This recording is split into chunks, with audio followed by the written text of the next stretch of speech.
Tuloy-tuloy pa rin ho ang ating pagtutok dito ho sa MBC TV Network News sa DZRH TV sa mga malalaking pangyayari dito ho sa ating bansa. Samantala, una sa ating mga balita, wala na sa Senado si Senator Ronald Bato de la Rosa na may hinaharap na arrest warrant mula sa International Criminal Court o ICC. Ito'y kinumpirma ng isang senador sa media kung saan kaninang madaling araw umano ito nakaalis ng Senado. Ang mga huling detalye sa Senado ibabalita live ni Raymond Dadpaas. Laki Raymond. Kumpirmadong nakalabas ng compound ng Senado si Senator Ronald Bato de la Rosa kasunod ng kaguluhang nangyari kagabi na may narinig pang putukan. Ang kumpirmasyon ay pinarating ng isang tauhan ng Senate Secretariat sa isang senador. 2:30 ng madaling araw nang nakitang lumabas ng Senado si Senator Bato. Hindi na nagbigay ng iba pang detalye kung paano ito lumabas ng Senate compound. Ngunit kalat na kalat ang usapan dito sa Senado na sumabay si Senator Bato sa sasakyan ni Senador Robin Padilla. Kapwa tahimik ang mga nasabing mga opisina sa mga katanungan ng Senate media at walang pagtanggi at wala ding kumpirmasyon. Kanina ay dumating sina Attorney Israelito Torion at Jimmy Bondok, ngunit walang ibinahaging impormasyon hinggil sa kinaroroonan ni Senador Ronald Bato de la Rosa. Para sa MBC Network News, ito si Raymond Dadpaas ng DZRH, una sa Pilipinas, una sa Pilipino. Maraming salamat, Lakay Raymond Dadpaas.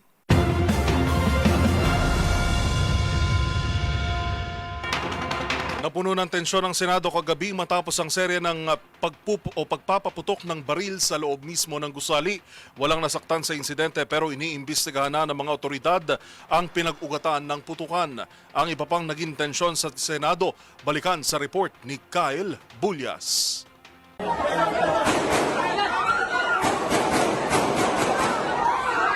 Naging marahas ang mga kaganapan sa loob ng Senado kagabi. Umalingaw-ngaw sa loob ng gusali ang sunod-sunod na putok ng baril pasado alas 7:40 ng gabi. Pero hindi pa malinaw hanggang sa kasalukuyan kung sino-sino ang mga nagbarilan. Bago naganap ang insidente, naglabas ng pahayag sa social media si Senator Bato de la Rosa pasado alas 5:30 ng hapon. Sinabi nitong nakatanggap siya ng impormasyon na may mga operatiba mula sa PNP, CIDG at NBI na magtutungo muli sa Senado para siya ay arestuhin. Ginawa ng senador ang pahayag kasunod ang desisyon ng Korte Suprema na hindi muna maglabas ang temporary restraining order kaugnay ng pagkwestiyon ni De La Rosa sa warrant of arrest mula sa International Criminal Court. Pagkatapos namang suspendihin ang sesyon ng Senado, nakatakda namang magsagawa ng caucus ang miyembro ng Senate Majority Bloc kaugnay ng inaasahang pagdating ng articles of impeachment mula sa Kamara. Pasado alas 7 ng gabi, isinailalim muli sa lockdown ng Senado kung saan makikitang naka-full battle gear na ang mga tauhan ng Office of the Sergeant at Arms. Kasabay nito, lumabas si De La Rosa mula sa opisina ni Senate President Alan Peter Cayetano at sumakay ng elevator para bumaba sa ground floor ng gusali. Ito na ang huling pagkakataon na nakita ng media si De La Rosa bago naganap ang putukan. Bukod dito, mayroon ding ulat na may nagbabarena sa pader ng unang palapag ng gusali mula sa bahagi ng GSIS building. Samantala, matapos ang barilan, sinabi naman ni Senate Secretary General Mark Mendoza na wala namang nasaktan sa naturang insidente. Ayon kay Mendoza, posibleng mga tauhan ng NBI ang nagtangkang pumasok sa loob ng Senado, bagay na pinabulaanan ni NBI Director Melvin Matibag at iginiit na wala silang isinagawang operasyon para arestuhin si De La Rosa. Dagdag pa nito, may usapan sila ni Cayetano na hindi papasok ang NBI sa Senado hanggat walang malinaw na koordinasyon sa lahat ng kinauukulang ahensya. Naglabas na rin ng pahayag si Pangulong Bongbong Marcos kaugnay ng shooting incident at nilinaw na wala rin siyang kautusan para arestuhin si De La Rosa. Dumating din sa Senado si DILG Secretary John Vic Remulla at PNP Chief Jose Melencio Nartates Jr. para tiyakin ang kaligtasan ng mga tao sa loob ng Senate building. Bago naman mag-alauna ng madaling araw, kinumpirma ni Attorney Israelito Torion na nasa maayos silang kalagayan ni Senator Bato. Naglabas siya ng larawan kasama ang senador at iba pang mga tauhan habang nasa loob ng gusali upang patunayan aniya na hindi diversionary tactic ang nangyaring shooting incident. Sa ngayon, nagsasagawa na ng investigasyon ng NBI, DILG, PNP at maging ang Senado kaugnay ng nangyaring putukan sa loob ng Senado. Para sa MBC TV Network News, ito si Kyle Bulyas ng DZRH, una sa Pilipinas, una sa Pilipino. Natukoy na ng Southern Police District ang sospek umano sa nangyaring pamamaril sa loob ng Senado kagabi. Ayon sa SPD, nagpakilala umano itong driver ng National Bureau of Investigation o NBI. Ang mga sariwang detalye ihahatid mula sa Pasay ni Giselle Ricafort. Giselle? Go ahead, Giselle Ricafort. Yuwel tukoy na ng Southern Police District yung suspect sa shooting incident o pamamaril sa loob ng Senado kahapon. Kinumpirma ng Southern Police District sa DZRH kanina na kinilala itong si Mel Oragon, 44 na taong gulang at driver umano ng National Group Investigation. Sa inisyal na investigasyon, pasado alas 7:50 kagabi, nang magpaputok umano ng hindi tukoy na baril ng suspect sa loob ng Senate building. Nagdulot ito ng alarma at panik sa mga senador at mga empleyado doon sa Senado, maging ng mga media na nagbabantay naman sa gate ng Senado.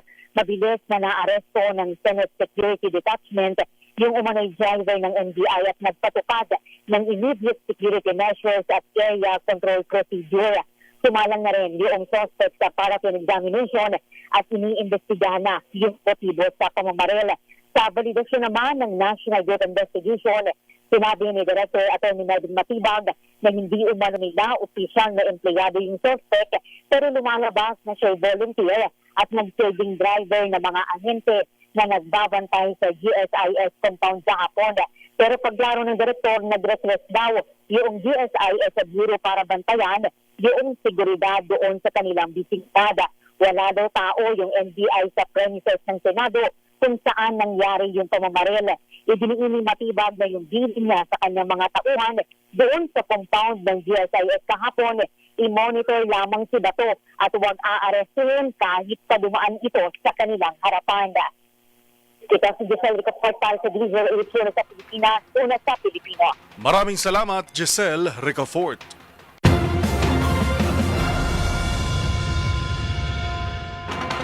Serye ng sunog ang bumungad sa umaga sa Navotas City at Quezon City. Kanina ho yan. Sa Navotas, 3 mag-iina ang nasawi sa sumiklab na sunog na nangyari kaninang madaling araw, habang 2 naman ang naitalang sunog sa Quezon City kung saan isang menor de edad ang napaulat na nasawi. Ang mga detalye ng sunog sa nipuwersang tinutukan nina Edwin Duque at Val Gonzales. Kinumpirma mismo ni Barangay Chairman ng Tangos South sa Navotas na 3 babae ang namatay habang 3 ang sugatan sa sunog dito sa El Santos Street sa Navotas City. Ayon kay Chairman Jojo Miller, nag-umpisa yung sunog mula sa isang poste ng Meralco, sa isang wire na nakakonekta naman sa bahay ng mga biktima alas 3:30 ng madaling araw. Sa isang 28 anyos na buntis ang namatay at 2 pang kasama nito, isang 40 years old at isang 4 years old na babae.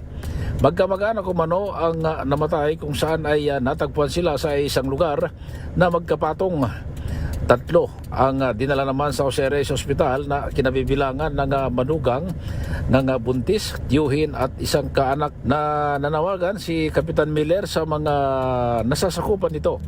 Agad na i-report sa kanila ang may nakitang mga nakajumper upang di na maulit ang naturang sakuna. Tinatayang nasa 15 kabahayan ang natupok ng apoy sa isang compound na may bilang na 20 pamilyang apektado. Kasalukuyan ng nanunuluyan sa evacuation area ang mga pamilya ng nasunugan habang ginagawa pa rin ng Navotas NGOs ang mga tulong para sa mga biktima. Patuloy pa rin ang investigasyon ng Bureau of Protection kung ano ang sanhi ng sunog na umabot lamang ng pangalawang alarma. Para sa MBC TV Network News, ako sa RS23. Edwin Duque, nagulat sa DZRH, una sa Pilipinas, una sa Pilipino. Namatay ang 15 anyos na binatilyo matapos na matrap sa nasusunog nilang bahay sa East Riverside sa Barangay Paltok, Quezon City. Sa investigasyon ng Bureau of Fire Protection, hindi na nagawa pang makalabas ng biktima dahil sa laki ng apoy sa sunog na sumiklab pasado alas 9 ng umaga kanina. Lumalabas na bumalik pa ang binatilyo dahil mayroon daw na iwanan na kailangang makuha pero hindi na nito nakayanan. Halos malugmok naman sa tinding hinagpis ang kanyang mga magulang. Hindi bababa sa 10 mga kabahayanang tinupok ng apoy na naapula bago mag-alas 11 na ng umaga. Inaalam pa ng BFP kung ano ang sanhi ng sunog na umabot sa ikapat na alarma. Bago ito, isa pang sunog ang tumupok sa 10 kabahayan sa Kasayahan Street, Barangay Batasan Hills, Quezon City, pasado alas 8 kaninang umaga. 13 pamilya at mahigit na 60 individual ang naapektuhan na pansamantala ngayong nanunuluyan sa covered court ng Barangay Batasan Hills.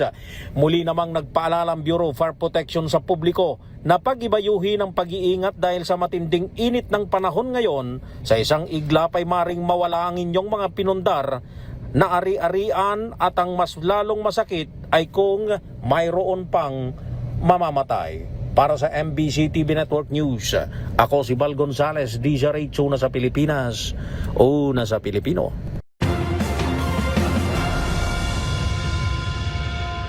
Balikan natin ang ulat kaugnay ng tensyon sa Senado. Hindi isinasantabi ng Philippine National Police ang anggulong staged ang nangyaring pagpapaputok ng baril sa loob ng Senado kagabi. Ang pahayag ng PNP tinutukan live ni Edniel Parosa. Edniel? Staged o diversionary tactic sa mga inimbestigahan ng pambansang pulisya. Kaugnay na nangyaring shooting incident sa loob ng Senado. Sa punong balitaan dito sa Campo Crame, inisa-isa ni PNP spokesperson, Police Brigadier General Randolph Panyo, ang ilang salik na ikinukonsidera sa pag-isiyasat ng CIDG maging na PNP Forensic Group. Kabilang dito ay ang trajectory ng mga tama ng balang nakita sa ikalawang palapag ng Senate building na masyado umanong mataas at ipinagtataka ng mga tauhan ng SOCO. Kausap po natin yung mga taga-soko at tama po sila. Sapagkat yung mga trajectory na makikita po ninyo sa larawan ay masyado po mataas o pataas po siya. Ngayon din ayaw umanong basta maniwala ng pulisya sa identity ng suspect na nahuli naman mula sa bahagi ng Senado na malapit sa GSIS building at nagpakilalang driver ng National Bureau of Investigation. Sabi nito, ipinag-utos na ni PNP Chief Police General Jose Valenzuela Ortiz Jr. ang hiwalay na background investigation sa pagkakakilanlan ng suspect. Ayaw po na paniwalaan ng investigator natin mga consultants na basta paniwalaan yung kanyang claim at yung mga names na kanyang mga binibigay sapagkat ito ay maaari naman lituhin lang yung ongoing investigation. Ginawa na PNP pahayag sa harap ng maugong na tangkang pag-aresto kay Senador Ronald Bato de la Rosa na batay sa mga huling ulat ay nakalabas na nga ng Senado. Pura lang itinanggi ni Pangulong Bongbong Marcos galing sa mga tauhan ng gobyerno, polisman o sundalo ang nagpaputok sa mataas na kapulungan ng Kongreso. Patuloy naman ang pagkalap nila ng mga ebidensya dahil na lamang ng CCTV footage na analisahin naman ng Anti-Cybercrime Group target na PNP na makapagbigay ng resulta sa investigasyon pagtapos o sa loob ng 1 linggo. Para sa NBC TV Network News, ako si Edniel Parosa, DZRH, una sa Pilipinas, una sa Pilipino. Maraming salamat, Edniel Parosa.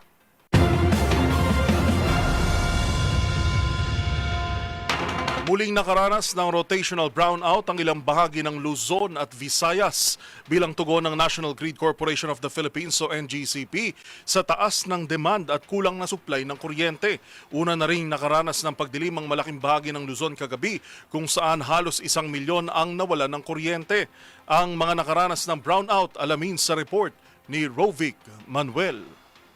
Muling isinailalim sa red at yellow alert ang Luzon at Visayas kahapon dahil sa kakulangan ng supply ng kuryente na hindi nakasabay sa mataas ng demanda ayon sa National Grid Corporation of the Philippines o NGCP. Batay sa pinakahuling datos, umabot kasi sa 12,595 megawatts ang peak demand sa Luzon habang 12,479 lamang ang available capacity. Naitala rin na mahigit 4,000 megawatts ang hindi available dahilan para mapilitang magpatay ng kuryente. Dahil dito halos 1 milyong mga customer ng Manila Electric Company o Meralco ang nakaranas ng 2 hanggang 3 oras na power interruptions kahapon. Makaraang isailalim sa red alert ang Luzon Power Grid mula alas 3 ng hapon hanggang alas 8 ng gabi at muling ibinalik sa yellow alert mula alas 8 hanggang alas 10 ng gabi kahapon dahil sa manipis na reserba ng kuryente. Ayon sa Meralco, partikular na naapektuhan ng rotational brownouts ang mga lugar sa Batangas, Bulacan, Cavite, Laguna, Metro Manila at Rizal. Sa latest update ng NGCP, itataas naman ang red alert ngayong araw sa Luzon, mamayang alas 4 ng hapon hanggang alas 10 ng gabi. At ibabalik naman sa yellow alert mula alas 10 hanggang alas 11 ng gabi. Dahil dito makararanas ng rotational brownouts ang ilang lugar mula alas 9 hanggang alas 10 ng gabi sa ilalim ng mga sumusunod na electric company. Samantala sa Visayas, itataas naman ang red alert mamayang alas 4 ng hapon hanggang alas 9 ng gabi at nasa yellow alert naman ng 9 to 11 p.m. Ang red alert ang pinakamataas na alert level at idinedeklara kapag hindi sapat ang supply ng kuryente para matugunan ang demand ng mga consumer. Sa ilalim nito, ipinatutupad ang malawakan o rotational brownouts para maiwasang mag-collapse ang buong power grid. Ang yellow alert naman ay kung manipis na ang reserbang supply ng kuryente na maaaring mauwi sa kakulangan kapag lumala ang sitwasyon. Kaya naman pinaghahanda ang lahat dahil sa posibilidad na pagkawala ng kuryente na posibleng tumagal hanggang mamayang gabi. Para sa MBC TV Network News, ito si Rovic Manuel ng DZRH TV. Una sa Pilipinas, una sa Pilipino.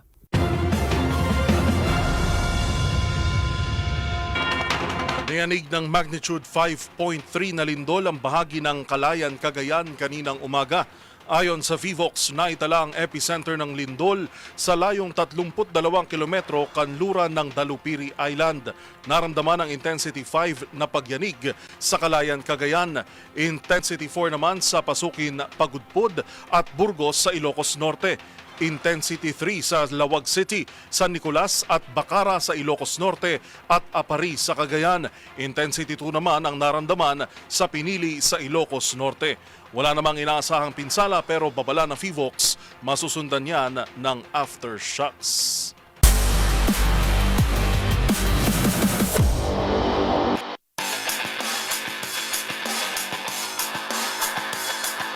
Samantala sa mundo ng basketball, parehong napuwersa ng TNT Tropang 5G at Magnolia Hotshots do-or-die games sa PBA playoffs matapos burahin ng twice-to-beat advantage ng kanilang kalaban. Narito ang report ni Matchpoint Millie Borja. Buhay pa ang kampanya ng TNT Tropang 5G at Magnolia Chicken Templados Hotshots matapos nilang maipagpatuloy ang kanilang semifinals hope sa PBA Season 50 Commissioner's Cup Quarterfinals noong Miyerkules sa Ninoy Aquino Stadium. Pinataob ng TNT ang top-seeded NLEX Road Warriors with 96-93 final score upang burahin ang twice-to-beat advantage ng kanilang kalaban at itulak ang serye sa do-or-die game sa Sabado. Muling nanguna para sa Tropang 5G si Bolbol matapos kumamada ng 34 points at 14 rebounds. Ngunit malaking tulong din ang ibinigay ni Calvin Oftana, Roger Pogoy at Jason Castro na pawang nagtapos sa double figures. Nagtala si Oftana ng 19 points habang 15 si Pogoy at 14 naman si Castro. Ayon kay TNT head coach Chot Reyes, malaking bagay para sa kanilang kupunan ng sabay-sabay na pag-step up ng kanilang veteranong local players. Samantala, nahirapan naman si Robert Bolick ng NLEX matapos malagay sa foul trouble at tuluyang ma-foul out. May 4 minutes and 33 seconds pang natitira sa laro. Nagtala lamang siya ng 15 points at 4 na assists. Nagkaroon pa ng tsansa ang NLEX na itabla ang laro sa huling segundo, ngunit bintis ang baseline jumper ni Shawnee Winston bago tumunog ang final buzzer. Samantala, nagpakitang gilas din ang Magnolia matapos pataobin ng Meralco Bolts at 95-89 final score upang pwersahin din ang winner-take-all match sa kanilang serye. Muling naging sandigan ng hotshots si import Clint Chapman na nagtapos na may 21 points at 12 rebounds. Nag-ambag din si Jerome Lastimosa ng 17 points habang tag-siyam na puntos sina Xavier Lucero, Mark Baroca, Paul Lee at Javi Gomez Del Llano. Nagawa pang makabalik ng Meralco mula sa 19-point deficit at maagaw pansamantala ang abante sa final 3 minutes. Ngunit agad ding sumagot ang Magnolia sa pamamagitan ng mahalagang plays ni Chapman at Lastimosa upang masalyuhan ang panalo. At yan ang mga latest updates sa mundo ng sports. Para sa MBC TV Network News, ito si Millie Borja ng DZRH TV, una sa Pilipinas, una sa Pilipino.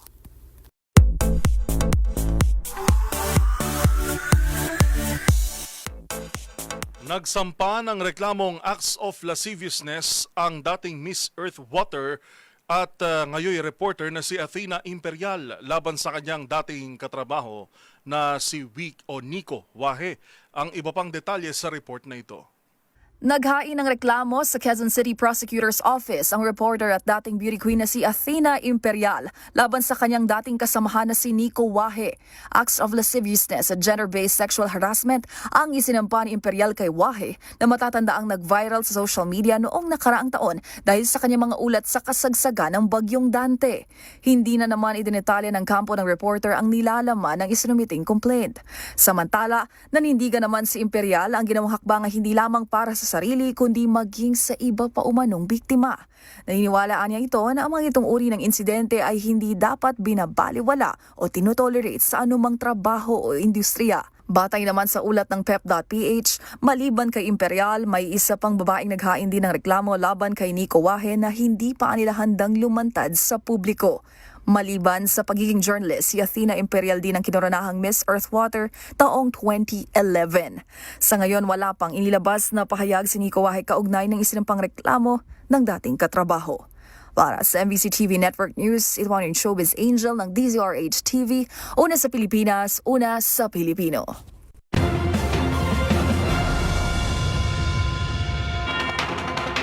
At yan ang mga balitang aming nakalap ngayong araw ng Huwebes. Sa ngalan po ni Karen Oyong, ito po si Yuel Reyes. Magkita-kita tayo muli bukas, araw na ng Biyernes, para sa mga balitang makabuluhan, mga kwentong makapangyarihan. Hatid ang boses ng Pilipino para sa Pilipino. Ito ang MBC TV Network News. Una sa Pilipinas, una sa Pilipino.